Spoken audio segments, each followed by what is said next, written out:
Preservation की बात है, जैसा हमारी honourable chairman Congress parliament party की सोनिया गांधी जी ने भी अपने लेख में लिखा है कि it is a settled issue, इस पे कोई चर्चा नहीं है, जो महिला आरक्षण है वो हो चुका है, फुल स्टॉप।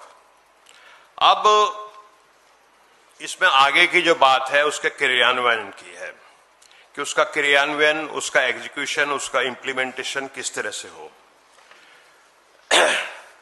अभी जो रिसेंट डेवलपमेंट हुई है उसमें मोदी जी ने एक सेशन बुलाया है कल 16 तारीख को, और उसमें वो कुछ अमेंडमेंट्स लेकर के आ रहे हैं। पहले जो महिला आरक्षण के बारे में बातें तय हुई थी, यूनानिमसली तय हुई थी, और खुद मोदी जी ने एक रोड मैप, जिसको बीजेपी वाले क्या कहते हैं कि क्रोनोलॉजी, वो क्रोनोलॉजी बनाई थी। और वो क्रोनोलॉजी क्या थी कि 2023 में महिला आरक्षण का ये जो बिल, जिसको नारी शक्ति वंदन अधिनियम 2023 बोला जाता है, वो पास कर दिया यूनानिमसली, सबने, उसमें किसी पार्टी ने उसका विरोध नहीं किया। उसके बाद मोदी जी ने जो रोड मैप बनाया, वो बोले कि 2027 में सेंसस होगी, उसके बाद हम डिलिमिटेशन करेंगे, उसके बाद उसको लागू करेंगे। इंडिया गठबंधन ने उस समय कहा कि इसको 2024 के लोकसभा इलेक्शंस में आप लागू कर दीजिए, लेकिन मोदी जी तो मोदी जी हैं, वो कहां किसी की सुनते हैं, वो लागू नहीं हुआ।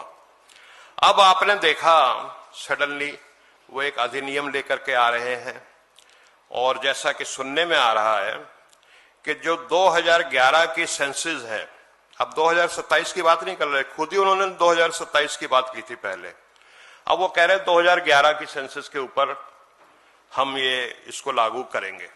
अब इसका क्या कारण है, ये समझने की बात है।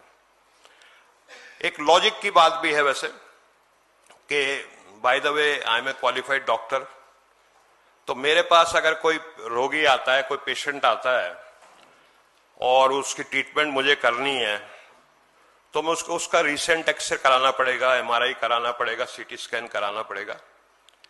और मैं अगर ये कहूं कि भाई साहब मैं आपके रिसेंट एमआरआई या सीटी पे ट्रीटमेंट नहीं करूंगा, मैं तो आपके 2011 के एमआरआई पे ट्रीटमेंट करूंगा 2026 में, तो ये चलने वाली बात नहीं है। जो 2011 से लेके 2027 तक, जिसको कहते हैं ना, lot of water has gone through the river Yamuna, बहुत पानी बह चुका है, डेमोग्राफी में बहुत ज्यादा बदलाव आ चुका है। तो अब मोदी जी जो बात कर रहे हैं वो 2011 की सेंसस की बात कर रहे हैं।